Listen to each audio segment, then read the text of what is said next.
बिस्मिल्लाहिर्रहमानिर्रहीम। इय्याका नअबुदु व इय्याका नस्तईन। मेरे पाकिस्तानियों, मैं सबसे पहले तो अल्लाह का शुक्र अदा करता हूं कि उसने आपके दिलों में डाला कि हर किस्म की रुकावट के बावजूद आप इतनी तादाद में आज मीनार पाकिस्तान यहां आए और मुझे सुनने आए। और इंशाअल्लाह आज जो मैं आपसे बातें करूंगा, मैं आपको यह बताऊंगा कि हमने अपने मुल्क को किस तरह इस दलदल से निकालना है, जिस दलदल में एक साजिश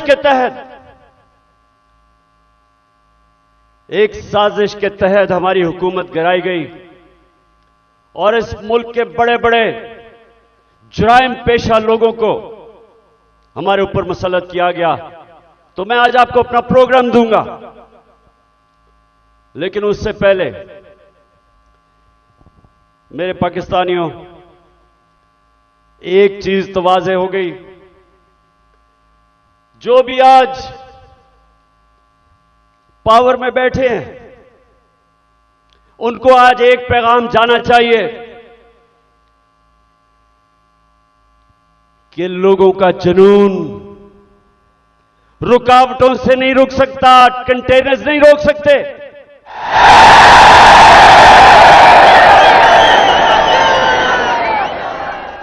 एक अंग्रेजी में एक मुहावरा है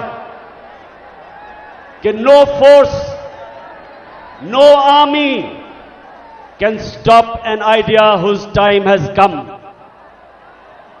कि जब अल्लाह लोगों के दिलों में एक सोच डाल देता है तो कोई दुनिया की ताकत उसको रोक नहीं सकती। आप कंटेनर्स रखें,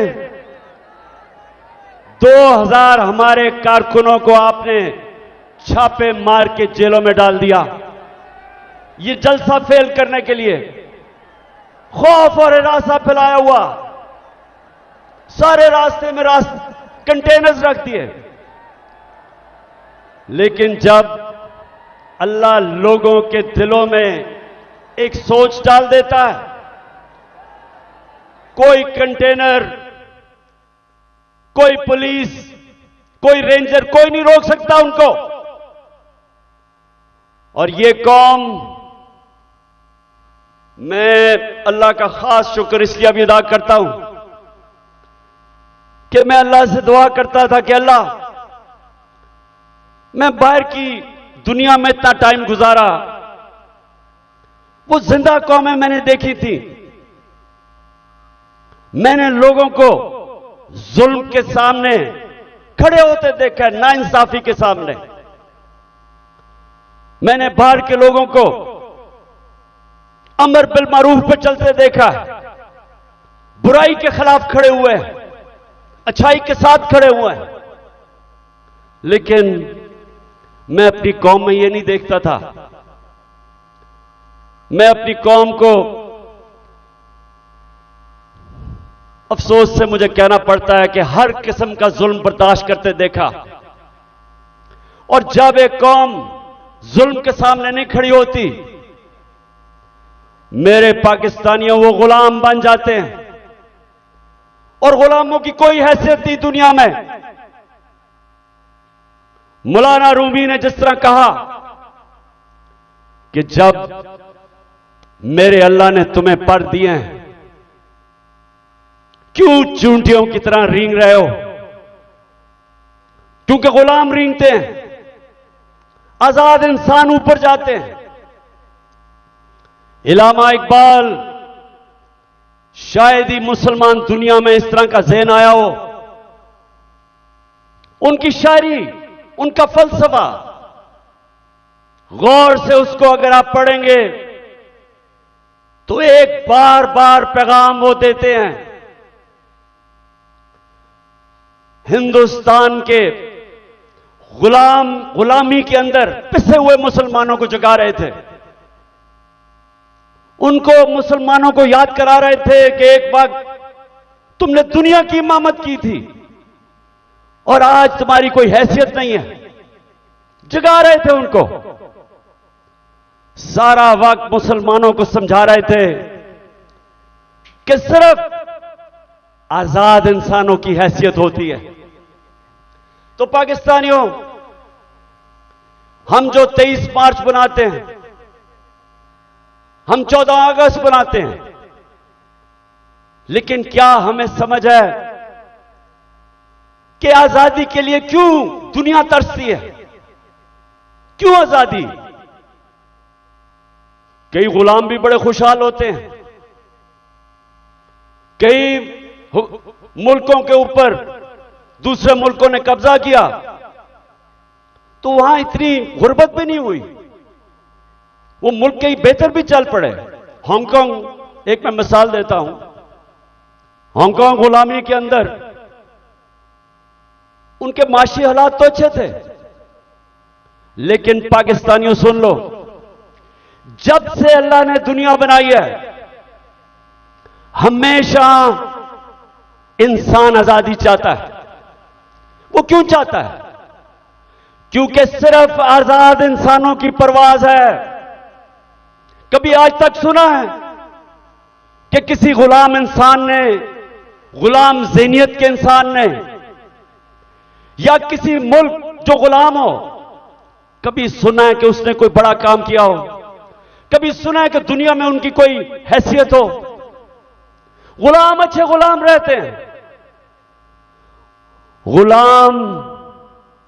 गुलामों की जिंदगी में जिल्लत है। अगर इंसान जिसको अल्लाह ने अशरफुल मखलूकात बनाया, सबसे अजीम मखलूक, तो अगर उसको अपने मुकाम की समझ नहीं है तो वो तो जानवर भी दुनिया में आते हैं, खाते पीते हैं, बच्चे पैदा करते हैं और मर जाते हैं। इंसान तो वो है जो अपना मुकाम समझता है। और इल्लामा इकबाल ने ये सोए हुए मुसलमानों को जगाने के लिए कुरान के अंदर से, आयतों के अंदर से उन्होंने शेर व शायरी की, बताया मुसलमानों को कि तुम्हारा मुकाम है कि तुम एक अजीम कौम थे, क्यों ऊपर गए और आज क्यों नीचे हो? तो पाकिस्तानियों, मैं जो आज आपसे खास पहले तो अपना प्रोग्राम देने से पहले बात क्या करना चाहता हूं। देखें, हमारा जो कलमा है ला इलाहा इल्लल्लाह, वो याद रखें। आप अल्लाह के सामने दावा कर रहे हैं कि मौला तेरे सिवा हम किसी के सामने नहीं झुकते। ये बड़ा दावा है। आप अपनी आजादी का दावा कर रहे हैं। आप अल्लाह के सामने एक बहुत बड़ा वादा कर रहे हैं, गवाही दे रहे हैं कि मौला मैं मर जाऊंगा लेकिन किसी की गुलामी सिवाय तेरे नहीं करूंगा। यह है ला इलाहा इल्लल्लाह का मतलब। और जब मेरी नजर में, मैं कोई इस्लाम का आलिम नहीं हूं, लेकिन मेरी नजर में जब एक इंसान किसी और इंसान के सामने झुकता है, जब किसी बुत की पूजा करता है, और मेरी नजर में सबसे बड़ा बुत खौफ का बुत है, जब वो खौफ की गुलामी करता है, वो इंसान जो कुरान में कहते हैं, अल्लाह कहता है कि जब इंसान गिरता है जानवरों से भी नीचे चला जाता है। तो मेरे पाकिस्तानियों, यहां 23 मार्च 1940, 23 मार्च 1940 मेरे सबसे पाकिस्तान के अजीम लीडर कायदे आजम, उन्होंने एक बहुत बड़े ख्वाब पाकिस्तान की रेजोल्यूशन पास की थी। मेरे वालिद इकरामुल्लाह खान न्याजी इसी मिंटो पार्क में वो सुन रहे थे और वो भी इस ख्वाब की कि जी पाकिस्तान बनेगा। हालांकि तब कोई नहीं समझता था कि हमारा पाकिस्तान बनेगा। कायदे आजम जब पाकिस्तान में, जब अभी पाकिस्तान नहीं बना था, जब कराची में पाकिस्तान बनने से 3 हफ्ते पहले जब वो कराची आते हैं तो अपने असिस्टेंट एडमिरल एहसन को कहते हैं, ये एडमिरल एहसन अपनी डायरीज में लिखते हैं, वो कहते हैं कायदे आजम कहते कि मैं नहीं समझता था मेरी जिंदगी में पाकिस्तान बनेगा। बड़ा मुश्किल था यह मुल्क बनना, बड़ा ख्वाब था। तो आज हम अपने आप से पूछें कि क्या इस पाकिस्तान के लिए यह कुर्बानियां दी थी लाखों लोगों ने? हम जब बड़े हो रहे थे तो नहर के ऊपर जिधर हम रहते थे,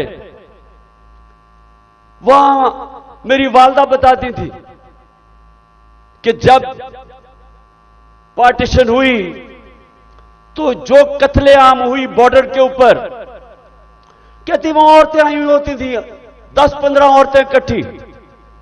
आदमी कितने सारे आदमी कत्ल हो गए।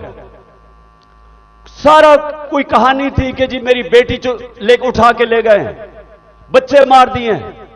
यानी ऐसी दर्दनाक कहानियां थी कि किस खून की कुर्बानी से यह मुल्क बना था। और वो सब आते थे कि जी एक ख्वाब लेके आए थे पाकिस्तान का। तो हमें आज मेरे पाकिस्तानियों पूछना चाहिए अपने से कि किधर हम गलत गए, क्या वजह है कि ये वो एक अजीम मुल्क नहीं बन सका। तो मैं आज आपको सबसे पहली बात ये बताता हूं, इसलिए नहीं बना कि हम कभी आजाद ही नहीं हुए।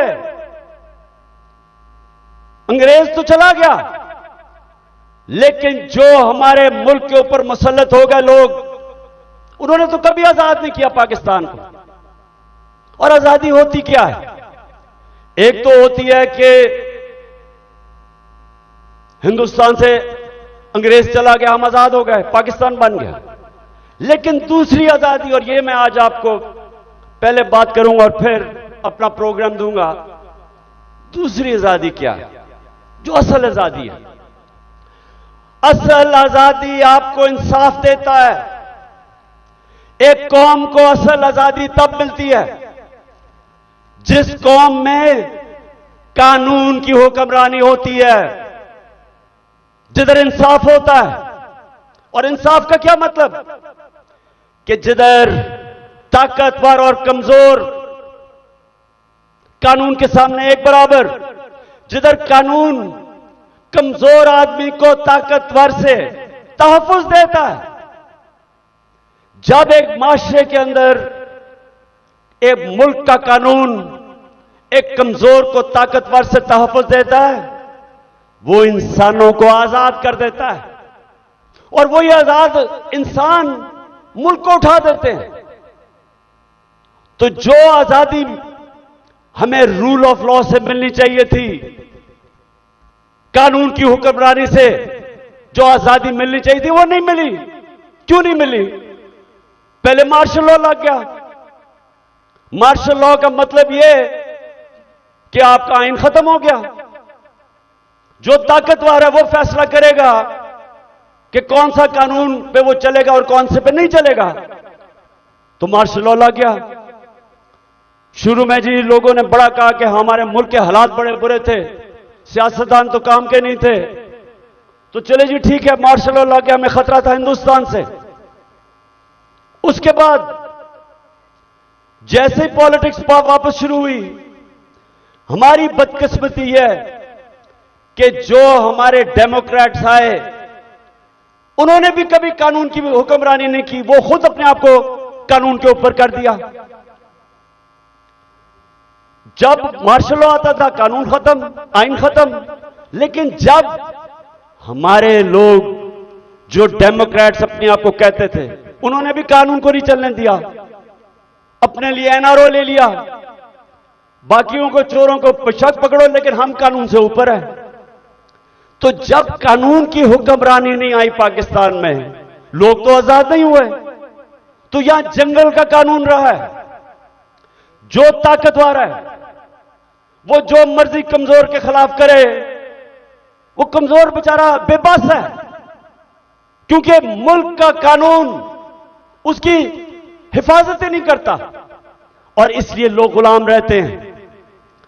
आज आप अपने पाकिस्तानी जो यहां से गए हैं बरतानिया, जो यूरोप गए हैं, जो पाकिस्तानी मुल्क से बाहर गए हैं, उन मुल्कों में जिधर हकीकी जमहूरियत है और हकीकी आजादी है, पूछे उनसे कि क्या उनके मुल्क में कब्जा ग्रुप होता है? कब्जा ग्रुप वो होता है जो ताकतवर कमजोर की जमीन पे कब्जा करता है और कानून बेबस होता है। जिस मुल्क के अंदर ताकतवर कमजोर के ऊपर जुल्म कर सके, उनको बनाना रिपब्लिक्स कहते हैं। और जो मुल्क खुशहाल हैं, जिधर हम कोशिश करते हैं यहां से लोग वीजा लेके जाने के लिए, वहां क्या फर्क है? उधर एक लफ्ज इस्तेमाल आजकल हो रहा है, level playing field. Level playing field का मतलब यह नहीं है कि इमरान खान के हाथ पीछे बांध लो और दूसरे को सारा इंतजामिया सारी उसकी मदद करे और तब इलेक्शन लड़ाओ। लेवल प्लेइंग फील्ड का मतलब होता है कि कमजोर और ताकतवर कानून के सामने बराबर। इसलिए वो माशरे खुशहाल हैं। हमारा मसला क्या है? हमारा मसला यह है कि हमारी बदकिस्मती है। बेचारे गांव के अंदर जाओ, आदमी थाना कचहरी पटवारी वो ठोकरे खाता फिरता है। इंग्लैंड के अंदर, यूरोप में क्यों नहीं थाना कचहरी पटवारी? वहां क्यों नहीं है? क्योंकि इंसाफ है।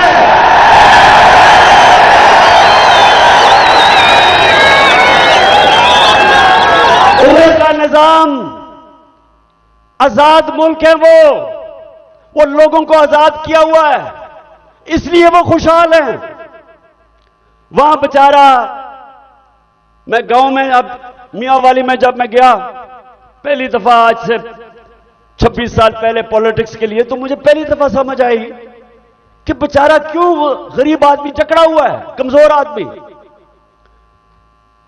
उसके घर चोरी हो, ताकतवर चोरी करवा दे, उसी के ऊपर पर्चा कर दे पुलिस, वो बेचारा ठोकरें खाता फिर रहा है।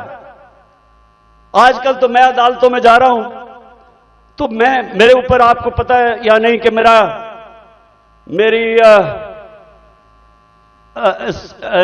क्या करूं, सेंचुरी तो हो गई है मेरी, अब मैं 150 पे जा रहा हूं। एक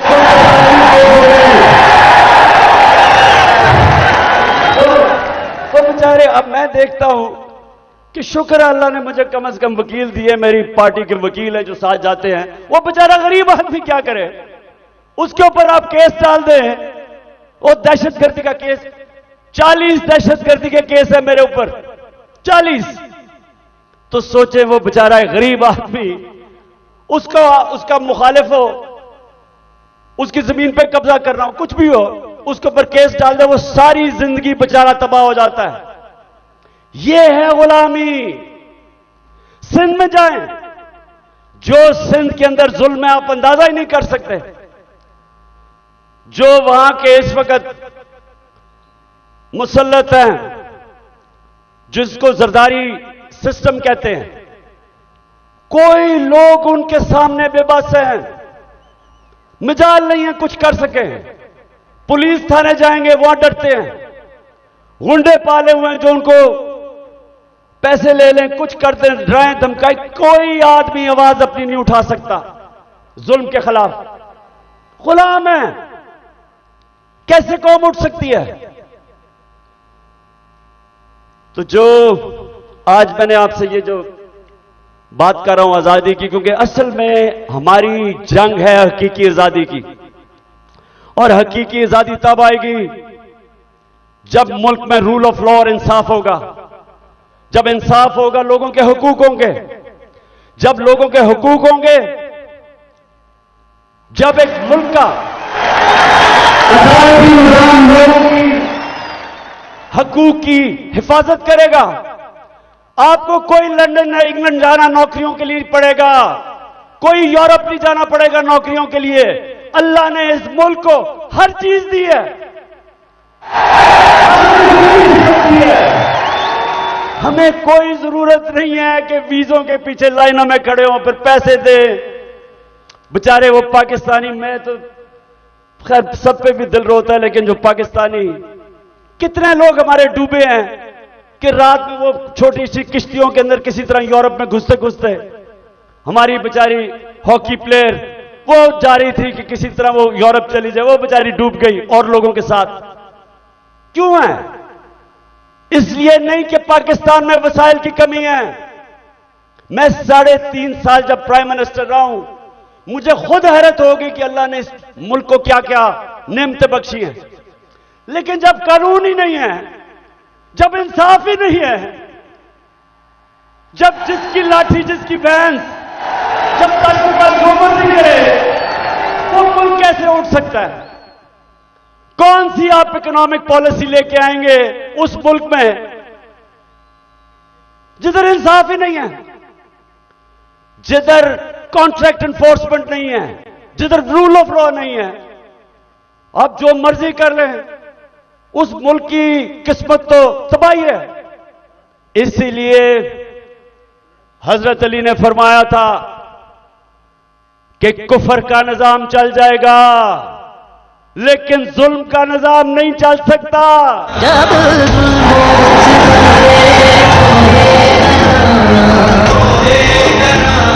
रुई की तरह उड़ जाएंगे, हम महकूम के पांव तले, ये धरती धड़ धड़ धड़केगी, और रहले हुक्म के रुख पे जब बिजली कड़कड़ कड़केगी, हम देखेंगे। अच्छा मेरे पाकिस्तानियों, मैं एक तारीख का तालिब इल्म हूं। मैंने शुरू में जैसे मैं प्राइम मिनिस्टर बना, मैंने अपनी कौम को समझाने की कोशिश की कि मेरा जो अल्लाह है,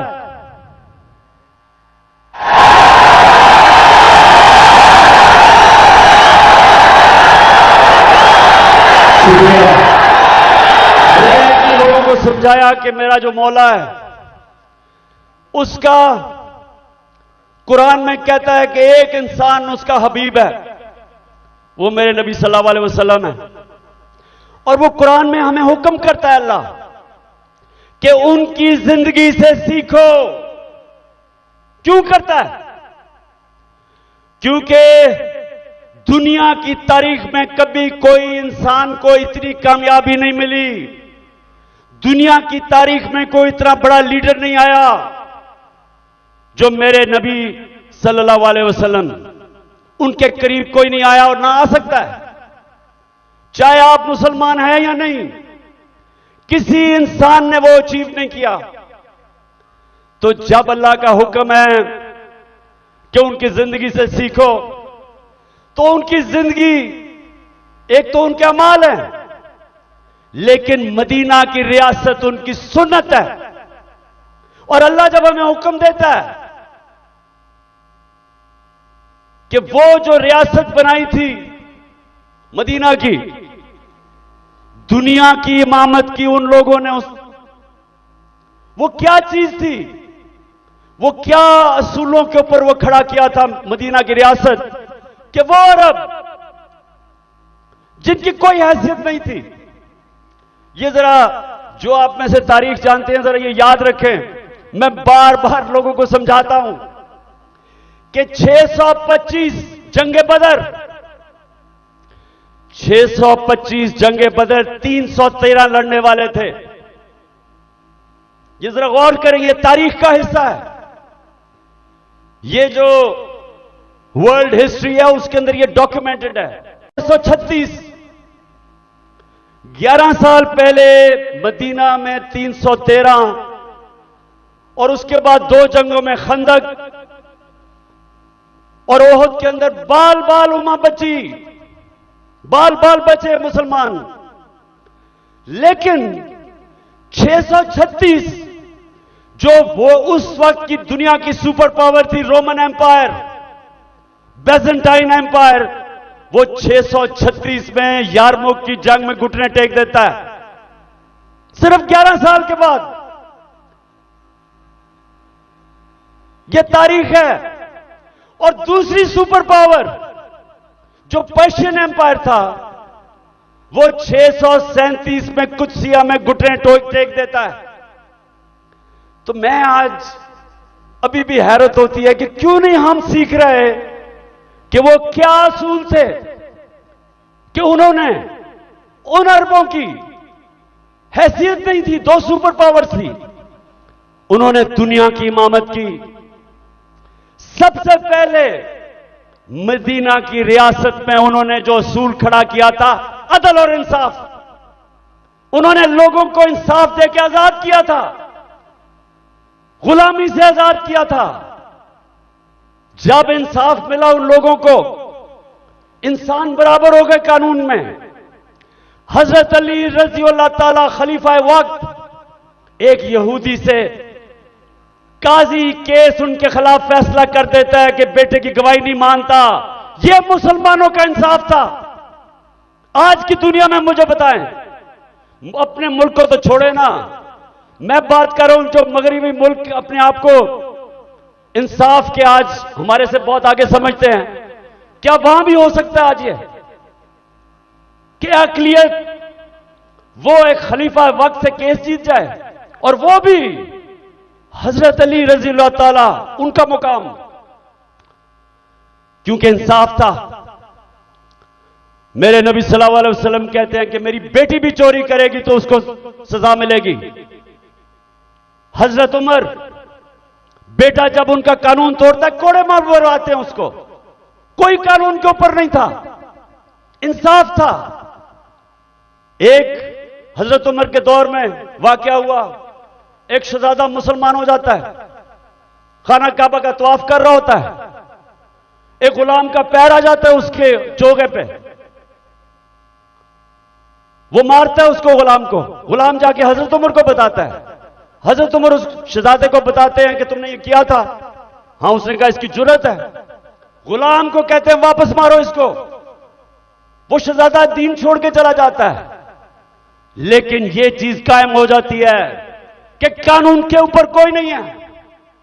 तो पाकिस्तानियों, अपनी तारीख से सीखो, सीखो। और ये जो आज मैं आज आपको उस नए दौर की तरफ लेके जा रहा हूं कि जब तक इस मुल्क में कानून की हुक्मरानी नहीं आएगी, हमारी जिंदगी में जिल्लत है। वो प्राइम मिनिस्टर भीख मांग के फिर रहा है, ठोकरे खा रहा है।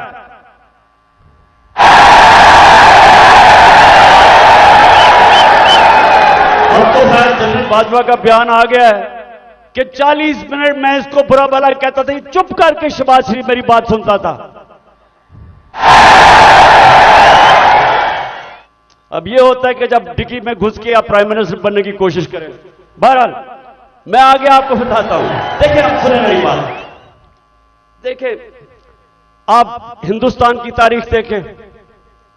जब दिल्ली की सल्तनत थी 350 साल, जो हुक्मरान जिसके दौर में इंसाफ था वहां खुशहाली थी, जो जालिम था वहां कैद भी पड़े। तारीख उठा के देख लें। जब शेर शाह सूरी जो हिंदुस्तान का बहुत ही अजीम लीडर था, वो कैसे ऊपर आया था? उसके बाप की एक जागीर थी, उसको कहा वो जागीर संभालो बिहार के अंदर। उसने जागीर को एक मिसाल बना दिया। कैसे? कानून की हुक्मरानी कायम करके